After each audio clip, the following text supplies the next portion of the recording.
সম্মানিত দর্শক, আসসালামু আলাইকুম। আজকের ছোট্ট একটি কাজ আপনাদের সামনে তুলে ধরছি। এটা একটা শিল্প কারিগরি। বিষয়টা হচ্ছে, আপনারা ঠাট্টা মস্করা করবেন না, বুঝার জন্য শুধুমাত্র ভিডিওটা। এই যে দেখেন, 200 টাকা দিয়ে এক জোড়া খাঁচা কিনা হয় বাজার থেকে।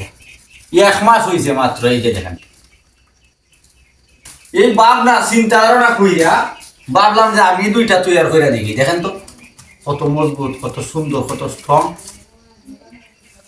কোনো কাজ ছোট করে দেখেন নাই। আসলে ওইটা যারা বানাইছে ওদের ব্যবসাটা হইলো পাইকারি।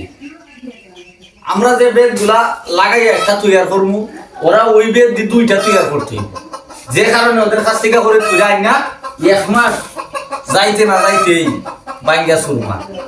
এর জন্য আজকে ভিডিওটা কইরা নিতেছি, খাসটা তুলে ধরলাম যে যদি হাতের কাজ আপনি শিক্ষা রাখতে পারেন, যে কোনো সময় আপনার কাজে আসবে। কারণ খাসা আমাদের নিত্য প্রয়োজনীয় একটা ব্যবহারকারী এই পণ্য। এটা কিন্তু আমরা সবাইরই লাগে। আমরা যারা কৃষক আছি মনে প্রাণে, তাদের জন্য এটা প্রয়োজনীয়। এটা শিক্ষা করে নেওয়ার একমাত্র কারণ হইল ঠেকার কাজটা আপনি চালাইয়া যাইতেন। এই জন্য আজকে ভিডিওর মাধ্যমে তুলে ধরলাম। ভালো থাকবেন, খুদা হাফেজ।